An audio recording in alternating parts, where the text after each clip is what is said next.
საკვირველ არის ღმერთი ისრაელისა, საკვირველ ღმერთი ქრისტიანთა, რამე თუ უდიდეს სასწაულებს იქმს ის. და ყველაზე მნიშვნელოვანი სასწაული, რა თქმა უნდა, ეს არის ადამიანის გული. იმიტომ რომ ფაქტიურად იქ სადაც შეუძლებელი არის სარწმუნოება, იქ სადაც არის ათეიზმი, ურჯულოება, კერცახურება, სადაც სულიერი უდაბნოა, სულიერი რომელიც წვავს ყველას და ანადგურებს, იქ შეუძლია ღმერთმა აღმოაცენოს ნაყოფი სარწმუნოების, სათნოების, სიყვარულის. ეს არის საოცრად. და ეს არა მარტო მაშინ, როდესაც იყო ქარიზმატული პერიოდი, როდესაც უხვად იყო, როცა მაცხოვრის ამქვეყნიური ცხოვრების დროს, ან და მოციქულთა ხანა, არამედ ასე არის ყოველთვის. ასე იყო წმინდა ბარბარეს დროსაც, ფაქტიურად წარმოუდგენელი გარემო ჩაკეტილი ყავდა, მამას წარმოედგინე ჩაკეტილი ყავდა კერცახური იყო, როგორი მოშურნე კერცახური იყო, წარმოედგინეთ ის გარემო და სახლი, როგორ იქნებოდა ავსებული დემონები და დემონური, იმიტომ რომ ღმერთნი წარმართანი ეშმაკარია ამბობს მებსალმუნე დავით მებსალმუნე. და წარმოედგინეთ რა გარემოში ცხოვრობდა, მაგრამ მიუხედავად ამისა, როგორი ღვთის სიყვარული გაუჩნდა წმინდა ბარბარეს, როგორი ღვთის მისწრაფება გაუჩნდა. ეს ნიშნავს, ღვთისთვის საზღვრები არ არსებობს. არ არსებობს თუკი ადამიანს სურს, არ არსებობს წინააღმდეგობების საზღვრები არ არსებობს, ყველგან შეიძლება მივიდეს და აღმოაცენოს რწმენა, აღმოაცენოს სათნოება, აღმოაცენოს ნამდვილი ცხოვრება, აღმოაცენოს და ადამიანის შეათვისოს მარადისობას და უხრწნელებას, რაც არის ადამიანის ნამდვილი მიზანი. ნამდვილი ცხოვრების მიზანი არ არის ეს სამყარო, რომელსაც ასე ჩაჭიდებია და მიწებებია ადამიანი. ეს არის, როგორც წმინდა მამები ამბობენ, მხოლოდ მოჩვენება, მხოლოდ აჩრდილი ნამდვილი ცხოვრების. ასევე ხდება, დააკვირდებით ჩვენ ცხოვრებაშიც, რამდენი ადამიანი გვინახავს ჩვენ, რამდენი ადამიანი გვინახავს, რომ აი წარმოუდგენელი იყო, რომ ეს ადამიანი საერთოდ ქრისტიანი გამხარება, საერთოდ სიკეთე ეკეთებოდა, წარმოუდგენელი გვეჩვენებოდა ესე და ჩვენ რა თქმა უნდა შორს ჩვენი ცხოვრება შევხედოთ ჩვენ ცხოვრებას, როგორ მოგვიყვანა ღმერთმა, როგორ მოიხილა ღმერთმა, როგორ მოინადირა ჩვენი გულები და საიდან გამოგვიყვანა. იქ სადაც უამრავი ჩვენი მეგობარი და ახლობელი ჩარჩა ცოდვის სამყაროში, სიკვდილის სამყაროში, ნეულების სამყაროში და ჩვენ გამოგვიყვანა და მოგვიყვანა დაგვაყენა გზაზე. წმინდა მიმოწამე ბარბარე და ეს მოწოდება, ამას ქვია მომწოდებელი მადლი, რომელიც მოუწოდებს ადამიანს, რომელიც მოქმედებს მის გულზე და აღანთებს ადამიანს ამ არამქვეყნიური ძალითა და არამქვეყნიური სიყვარულით. მოუწოდებს მას თავისკენ. მაგრამ ეს არ ნიშნავს ყველაფერს. აი წმინდა ბარბარეს შემთხვევაში მან ეს მადლი მიიღო, შეინარჩუნა და ბოლომდე მიიტანა. ესე იგი, უფრო მეტად აღანთო კიდევ. ესე იგი, ნახეთ რა საოცარია, იმიტომაც მიანიჭა ღმერთმა ასეთი ძალა, ასეთი გავლენა წმინდა მოწამეს, რომ უდიდესი ძალა შეწევნა, რატომ არის ჩვენ რატო გვაქვს ესეთი, რატო ამ თელსოფლიოში ასეთი მოწიწება ამ წმინდანის მიერ, რომ ძალა გარდაცვალების შემდეგ შეიძინა უდიდესი ძალა. ის შეეწევა ადამიანებს უეცარი სიკვდილისა და უეცარი ნეულებისაგან. უდიდესი ძალა შეიძინა ამ წმინდა დიდ მოწამე ქალწულმა. იმიტომ რომ მან ის მადლი, რომელიც მიიღო, კი არა, შეინახა ასე როგორც განადიდა, განამრავლეს.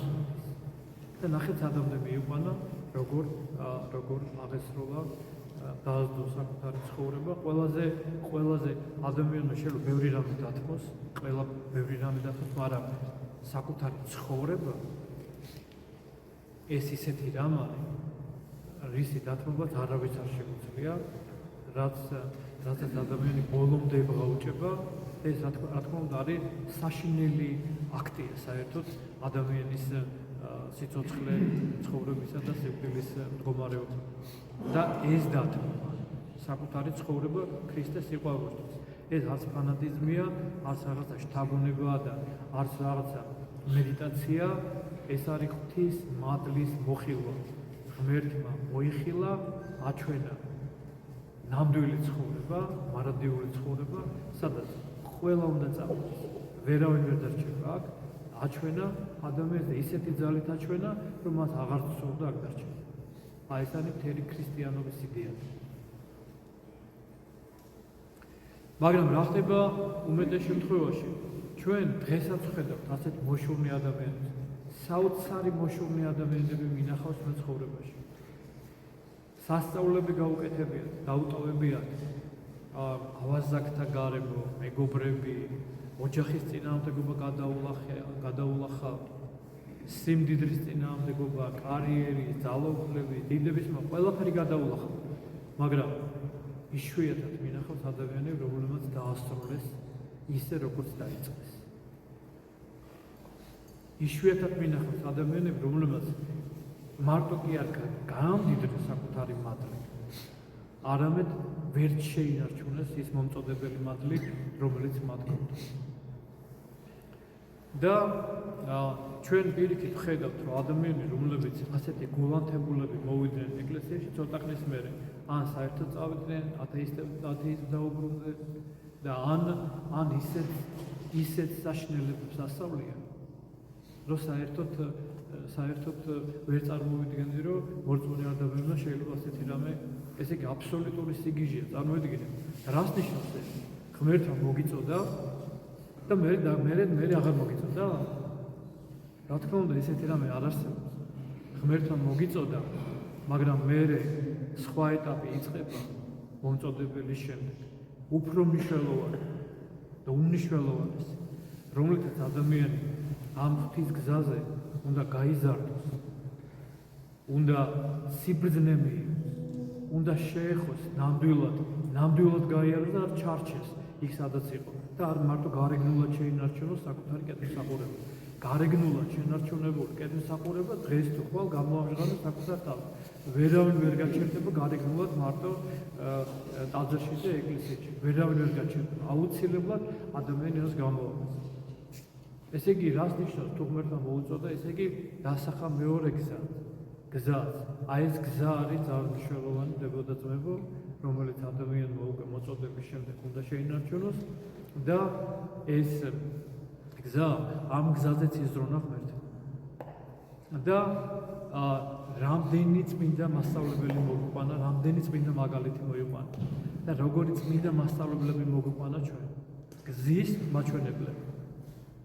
როგორ შეიძლება სხვა გადაცურო კომპასის გარეშე? ასევე არ შეიძლება გადასურო სულიერი სხვა, სულიერის სწავლების, ეკლესიის სწავლების, წმინდა მამათა სწავლების გამო. ამიტომ დაადგინა ღმერთმა წმინდა მამათა სწავლება, რომ ამ გზაზე აი ეს უცდომელი კომპასი გამოიყენო, თორე აუცილებლად ადამიანს მოუწევს კატასტროფა აი ამ ღელვარე ოკეანეში, რომელიც არასდროს არ ცხრება და არ ცხრება, რომელსაც სურს რომ ყოველთვის დამთქას ადამიანი ამ ცოდვის წვდიანში. და აი ასეთი ნათობი წმინდა მამა, მაჩვენებელი შუქურა, რომელიც გვიჩვენებს, რომლითაც უნდა განვისწავლოთ, რომლითაც უნდა მოვიმარჯვოთ, რომლითაც ყოველ დღე უნდა ვიცხოვროთ, ყოველ დღე უნდა ვიკვებოთ. ვერავინ ვერ იტყვის, რომ მე დღეს საჭმელს ავჭამო და ორ დღეს ავჭამო და სამ დღეს ავჭამო. და რატომ გონია რომ სულიერ საჭმელი არ უნდა ჭამოს ყოველდღიურად ადამიანმა? რატომ გონია რომ სულიერ და სულიერ საკვები არის წმინდა მამების სწავლება? რატომ გონია რომ ამის გარეშე შეიძლება ადამიანმა შეიძლება იცხოვროს და ქრისტიანი იყოს? ასეთი შუქურა, ასეთი არის წმინდა იოანე დამასკელი, რომელსაც ჩვენ დღეს მოვიხსენებთ. უდიდესი მამა, რომელიც ღმერთმა დაადგინა იოანე დამასკელი და წმინდა მამები, რომელსაც ეწოდა, რომელთა ბაგეებითაც და სიტყვითაც ხდება ღვთის დიდება. და რომლებიც არიან უცდომელი მასწავლებლები საღვთო გზისაკენ მიმავალი ადამიანებისათვის. და ესეც არის უდიდესი წყალობა და ესეც არის მეორე გზა. აი პირველი მომწოდებელი მადლი, რომელიც მომწოდებელი მადლი თავის ფუნქციას ასრულებს. ნახეთ რა უცნაურია. ის მომწოდებელი მადლი, იმიტომ რომ ნახეთ როგორ ამბობენ, ბავშვი თავიდან იკვირვება რძით. აი მომწოდებელი მადლი არის რძე. მაგრამ შემდეგ ბავშვი რძეს ხო არ ჭამს, მხოლოდ მყარ საჭმელს იღებს.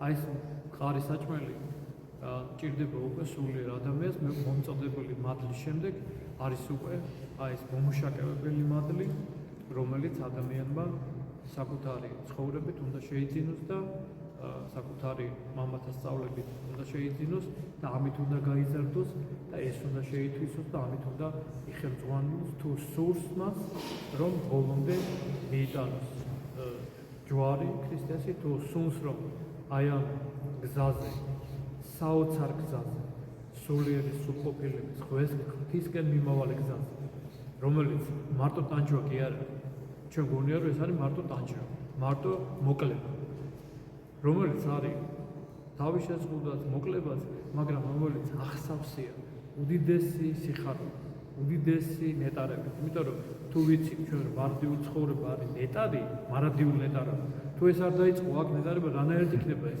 რანაირად იგრძნობს საერთოდ და როგორ უნდა დაიწყოს ეს ნეტარება უნდა დაიწყოს მაშინ თუ კი შენ ცხოვრობ სრულყოფილი სულიერი ცხოვრება წმინდა მამათა გზით და ეკლესიის სწავლებით და ეკლესიის მორჩილებით წმინდა მართლმადიდებლური ეკლესიის მორჩილებით მეთქვა დაგულოცოთ მეთქვა